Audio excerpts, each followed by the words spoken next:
So Steve, I suppose we're both 20 plus years doing this and, with lots of experience to draw on. And also we've had quite a number of these types of these conversations, the team and the rest of the team as well.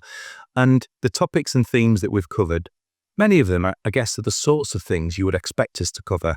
What are the successful ingredients that make a good ROI for a marketing retainer? And there are many benefits. But I guess what I'd like to explore is in all that experience that you've gained over the years, what are some of the more unspoken or less clear additional benefits that you get from? I like this topic, even though, it's unspoken. That's what we're saying, isn't it? These are the things you would never see these things mentioned, I don't think, in your, marketing material for marketing campaigns or retainer. But yeah, there's more going on when you've got a retainer running, if it's the right retainer and if it's with an aligned agency and so on. So when a retainer is in place, we're normally engaged with a marketing person or a marketing team in the business. Somebody's responsible for marketing anyway. And our senior or expert or specialist staff are in touch with that person or that team, all year round, and sometimes for 3, 5, 8, 10, 15 years. The retainers last years and years and years. But what's the impact of that? I think it's interesting because when your marketing team or marketing person is sort of dovetails with an agency that's in your sector and working with companies of your size, and is the agency seeing best practice across not one, but 10, 20, 30 businesses. So they're even seeing how all the other marketing teams are structured.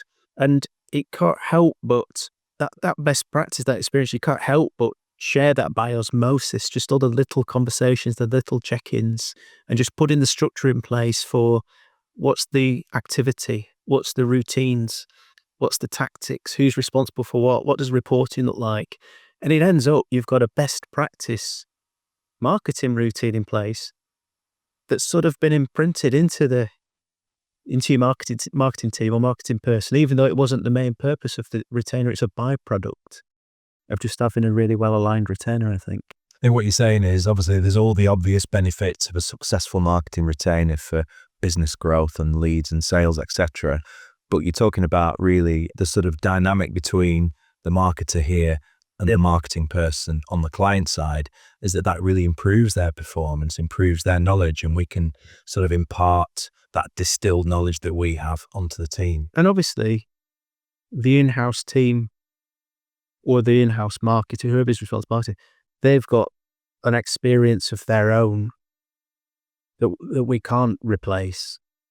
You can't, we still need that. You need that deep product knowledge, that knowledge of what's going on day to day. So that it doesn't diminish the in-house team's value at all, but it has to only help those people in that team and that function of the business develop well, because we're mature, 25 years and whatever, 200 websites and, lots and lots of retainers. So we've seen best practice from all different sizes of businesses, and wherever the business we're working with is going next, somewhere else, that next size business is being managed by someone a couple of desks away. So it can't help but develop, I don't think, that's dynamic. So I guess it obviously helps the individuals, doesn't it?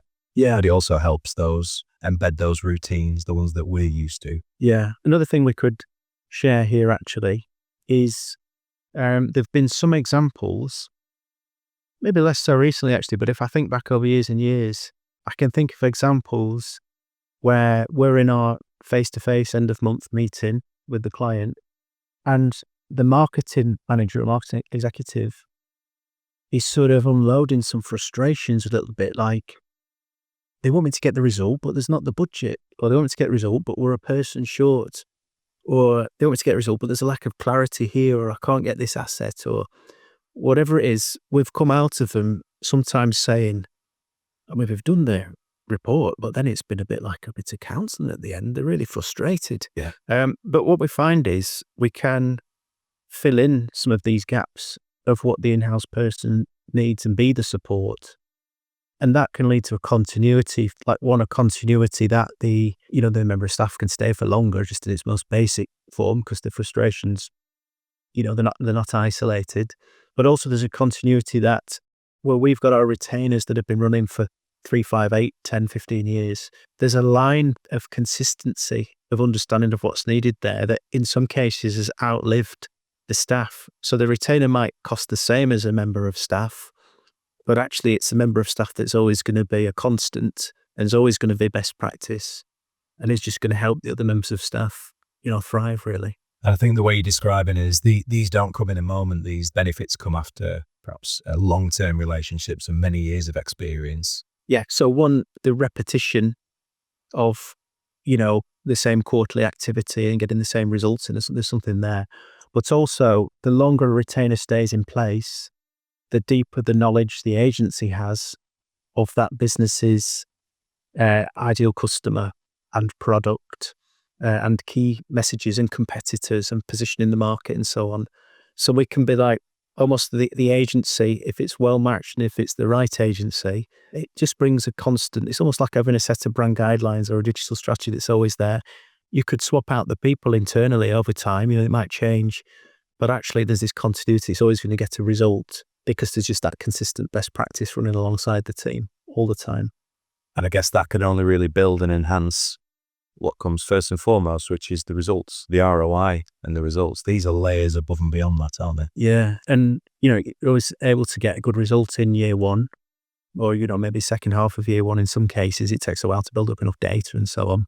But yeah, years 2, 3 and 4, you're really flying. And then there can come a point where there's enough osmosis of building up these routines that the in-house team says, actually, we can take this from here and we can step aside and the marketing function is built. Yeah. Excellent. Thanks, Steve. Thank you. Benchmark your company's digital marketing with this free tool.